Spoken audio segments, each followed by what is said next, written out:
Bien, entonces es conveniente ver un ejemplo de silogismo. El silogismo es una cosa sencilla, tú mismo puedes inventar, tú puedes crear guardando las formas, eso sí. Por ejemplo, siempre tienes que poner, después vamos a ver eso, por ejemplo, inventemos una vez así. Supongamos que digamos así, todas las carpetas, ¿ya?, son muebles.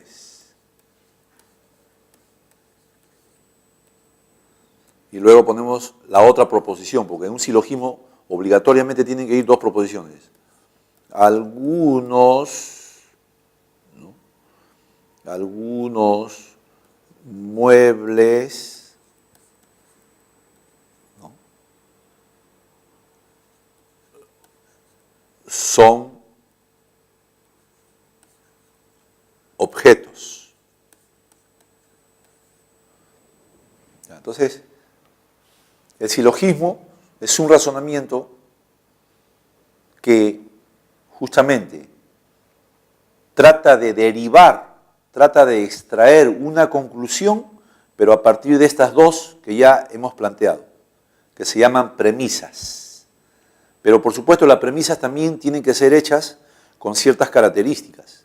En las premisas tiene que haber obligatoriamente, por ejemplo, esto, que se llama un cuantificador. Y en las premisas tienen que haber tres términos. ¿Miren cuántos términos hay acá? Término, carpetas, se llaman términos, en lógica se llaman términos, pero son como conjuntos, ¿no? Carpetas, muebles y objetos, ¿ves? Hay tres términos. Entonces, el silogismo también tiene normas para hacerlo. No es tan arbitrario o no es tan improvisado. Ahora bien, para derivar o para arribar a una conclusión, como ya les dije al comienzo, tú no puedes razonar libremente. Tú no puedes razonar de acuerdo a tu gusto, a lo que te parece, o a lo que tu intuición, o digamos así, en tono de broma, a lo que tu genialidad, ¿no?, va a indicar. No, tú tienes que sujetarte a ciertas normas, no tú, sino tu pensamiento. Por ejemplo, ¿qué cosa pongo aquí como conclusión? ¿Todos o algunos? Tú no vas a estar en esas indecisiones. La lógica tiene que tener una sola forma, porque el pensamiento humano es así. El pensamiento humano correcto tiene que tener una forma y no puede tener dos formas a la vez. Aquí, por ejemplo, tiene que ir otro cuantificador que se llame algunos. Algunos o algunas, ya después acomodamos eso. El asunto es que aquí tiene que ir, esto también se llama un cuantificador particular. ¿Por qué he puesto algunos ahí? Porque a mí se me ocurre, no, porque hay una ley lógica que dice, si uno de los dos es particular, esté abajo o arriba, si uno de las dos premisas tiene un cuantificador particular, entonces la conclusión será particular. Yo lo único que he hecho es cumplir con la ley nada más ahí. O sea, mi pensamiento ha cumplido con la norma que el profesor me ha dado. Y la lógica es así, la lógica es una ciencia para obedecer. Justamente la lógica busca probarte a ti si puedes cumplir con las normas que te he dado o no. Es como la matemática. En la matemática tienes que obedecer todas las propiedades. Si tu cerebro no obedece a alguna propiedad, el ejercicio, como se dice criollamente, no te va a salir. Entonces aquí tengo que poner algunos. Ahora, ¿qué pongo aquí? Ya te dije, ahí no puedo poner lo que se me ocurra, o no puedo poner lo que libremente me gusta, no. Ahí hay una norma, ahí dice, no, aquí tiene que ir como el sujeto. ¿Cuál pongo aquí? Entonces aquí tengo que poner uno de estos tres términos, carpetas, muebles o objetos. Pero tú no vas a estar indeciso cuál poner. Se supone que tú ya tienes la norma en tu pensamiento, ya tú tienes el algoritmo. Entonces la norma dice, aquí en este lado va el término menor. Claro, lo que pasa es que se te puede complicar porque en lógica todo tiene su nombre. ¿Cuál es el término menor? El término menor es el conjunto o el término que está en la premisa menor. En realidad a esta de acá le dicen la premisa menor. Premisa menor. Y a esta de acá le dicen la premisa mayor. Lo que ocurre es que nosotros no vamos a hacer ejercicios con silogismos acá. Nosotros no vamos a hacer bastantes ejemplos o operaciones de silogismos aquí. Lo único que trato de mostrarte qué cosa es. Que el silogismo es un ejemplo de cómo la lógica trata de ordenar el pensamiento. Trata de decirte, mira, la conclusión no la puedes obtener a tu regalada gana. La conclusión la tienes que obtener de acuerdo a las normas que nosotros hemos establecido. Es como un juego, ¿no? Es como el ajedrez, es como el juego de damas. ¿Tiene normas o no? Claro, tiene normas. El que no juega bien es jugada inválida. Pero el ajedrez, ¿qué cosas son? Artificiales nada más. Las damas, ¿qué cosas? Se supone que todos ustedes han jugado damas o no. Es un juego artificial, pero tiene normas. Y jugamos bien cuando cumplimos con las normas. Más bien el que no cumple las normas pierde el juego, o es expulsado del juego, o te dice, ¿sabes qué? Tú no sabes jugar. ¿Por qué? Porque no cumples con las normas del juego. El silogismo es igual. Aristóteles creó las normas, Aristóteles creó todas estas obligaciones que tú tienes que hacer, y también entonces él dijo, ¿no? ¿Qué cosa tenemos que poner como sujeto aquí? La premisa menor. ¿Cuál es la premisa menor? Antes es necesario también decirte que en todo silogismo hay un término que se tiene que repetir. ¿Cuál es el que se repite acá? Mira, el que se repite acá es muebles. Por ejemplo, hay una norma que dice, el término que se repite no puede ir de ninguna manera en la conclusión. Si lo pones, si lo colocas, tu pensamiento ha fallado. No has obedecido. Porque la ley te está diciendo, el término que se repite, en este caso muebles, no va en la conclusión, en ningún lado de la conclusión, se queda arriba. Entonces, ¿qué cosa tiene que ir aquí? La premisa menor. La premisa menor está en esta segunda. Algunos alumnos dicen aquí, profesor, la premisa menor está aquí abajo, ¿no? Ya, bueno, la cosa es que lo identifique, porque hay algunos alumnos que les cuesta aprender la terminología del silogismo. El término menor está dentro de la premisa menor. ¿Cuál es entonces el término menor? El término menor es pues objetos. Objetos. Esa palabra objetos, la ponemos acá, algunos objetos.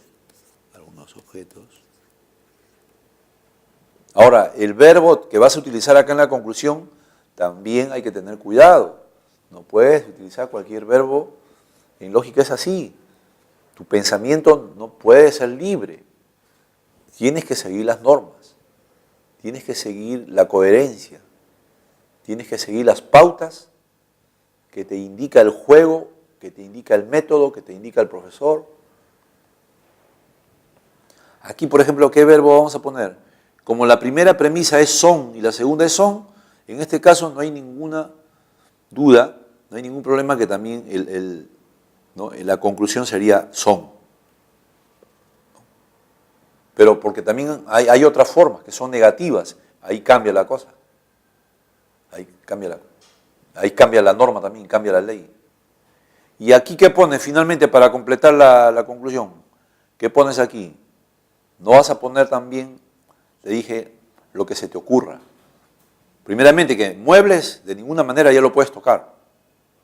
Entonces la única opción que queda aquí es este término que se llama el término mayor. ¿Por qué le dicen el término mayor? Porque está dentro de la premisa mayor. Muebles no lo puede tocar ya. Entonces, acá tienes que poner carpetas. Entonces, algunos objetos son carpetas.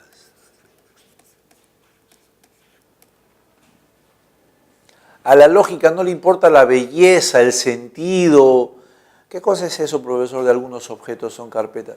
No, a la lógica no le interesa un lenguaje bello, gramatical, ortográfico, sintáctico. Lo que le importa a la lógica, por eso te dije al comienzo que es una ciencia formal. Crea un juego, ¿no? Utiliza el lenguaje para jugar también, pero eso sí es un juego con normas. Lo que manda aquí es que yo he cumplido con las normas del juego. No importa lo que diga aquí, no importa lo que se refiera. De repente esto no tiene mucha forma, algunos objetos son carpetas. Tú no le tienes que encontrar la forma literaria, la forma elegante. Lo que importa acá es que tú has cumplido con las normas o no. Sí, sí he cumplido con las normas. Ahí está, algunos, listo, ya cumplí con una ley, objetos. ¿Por qué tienen que ir objetos acá? Porque el término menor tiene que ir acá. ¿Por qué he puesto carpetas aquí? Porque tengo que poner el término mayor aquí. Entonces, justamente Aristóteles dijo, ¿no? La lógica consiste un poco en educar al pensamiento. La lógica consiste en formar ese hábito de razonar de acuerdo a normas. Porque si el ser humano empieza a razonar de una manera así desbocada, de una manera así, digamos, caótica, entonces no nos vamos a entender. Vamos a caer en una torre de Babel. Vamos a caer continuamente en confusiones. Porque no se va a saber quién está razonando, ¿no? De acuerdo a leyes, de acuerdo a pautas. Y la matemática también tiene esa finalidad, que tú tengas un razonamiento ordenado, que tú tengas un razonamiento que siga leyes, siga teoremas, siga axiomas. Y bueno, según la lógica, según la filosofía y según la ciencia, ese es el pensamiento que nos lleva a comprender mejor el mundo. Bueno, también es una filosofía, ¿no? Esa es la filosofía de la lógica. Según la filosofía de la lógica, solamente el pensamiento lógico nos lleva a entender mejor el mundo, a progresar, a entendernos. Los otros tipos de conocimiento nos llevan a líos, confusiones, malentendidos, malas interpretaciones. Entonces, bueno, es también una filosofía, una propuesta filosófica, ¿no? que hay que razonar lógicamente. Y entonces, justamente, después de Aristóteles, ya tenemos a otro señor, ¿no? Llamado, ya en la Edad Media, porque la lógica también, ¿no? Según el correr de los siglos, la lógica se fue corrigiendo, o por lo menos la lógica tuvo algunos avances. Antes de cerrar con Aristóteles, no se olviden, él es el creador del silogismo. El hecho de derivar una conclusión a partir de dos premisas se llama deducción. Deducir significa de algo general derivas otra cosa particular. Por ejemplo, si yo digo, todas las aves tienen plumas, lo particular, ¿cuál sería? El pavo tiene plumas, la gallina tiene plumas. Eso es como que yo diga, todos los planetas giran alrededor del Sol. ¿No? Es una idea general. Una idea particular, ¿cuál sería? La Tierra gira alrededor del Sol. Mercurio gira alrededor del Sol. ¿Ves? Entonces, esa era la lógica que proponía Aristóteles, una lógica deductiva. Pero eso sí, guardando la coherencia. Porque tú, por ejemplo, si yo digo así, todas las aves tienen plumas, y de repente alguien dice, el cocodrilo tiene plumas, ya esa no es una derivación, ya ahí cambiaste totalmente. Tú tienes que mantener la idea principal. No puedes tampoco deducir cualquier idea que se te ocurra. Tienes que guardar la consecuencia. Eso se llama deducción. Deducción es derivar de una idea otra idea. Y ese es el razonamiento humano. El razonamiento humano consiste en deducciones. ¿No? Es como decir, mi papá salió, no hay nadie en casa. Es una deducción. ¿No? O todas las personas caminan, entonces todo ser humano camina. Son deducciones que hacemos a diario. Más bien, en la Edad Media la lógica de Aristóteles siguió siendo practicada en la Edad Media, la lógica no experimentó ni un gran desarrollo, pero los curas medievales europeos, ¿no? los monjes medievales o todos los que estudiaban en la Edad Media, que eran sobre todo religiosos, siguieron utilizando el silogismo, siguieron utilizando la lógica aristotélica, ¿no? Ellos no desarrollaron nada nuevo, no crearon un sistema nuevo, siguieron practicando con la lógica aristotélica. Sin embargo, hubo un clérigo, hubo un teólogo, ¿no? Hubo un religioso llamado Boecio. Boecio tuvo el mérito de crear una técnica, pero sobre la base de lo que Aristóteles ya había inventado. Es como decir, él creó un llamado cuadro, por eso le dicen el cuadro de Boecios, y en ese cuadro colocó las proposiciones categóricas que ya había inventado, que ya había fundado Aristóteles, ¿no? Entonces, el cuadro sirvió ¿para qué? Para darle más movilidad, para darle más agilidad, para hacer las operaciones lógicas con más, digamos, velocidad y con menos complicación. Pero en realidad Boecio, ¿no? siguió desarrollando, siguió trabajando con la lógica aristotélica. Solamente que Boecio introdujo, ¿no? algunas figuras, algunos cuadros, para agilizar los ejercicios con el silogismo y con las proposiciones categóricas. De repente, ¿no? es bueno rápidamente, porque la lógica no solamente son palabras, la lógica no es discurso puro, la lógica es operaciones.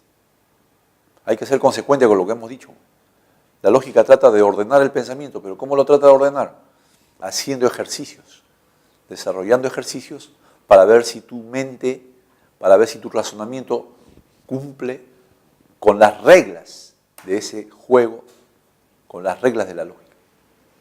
Y entonces, por eso es que vamos a ver brevemente el cuadro de Boecio.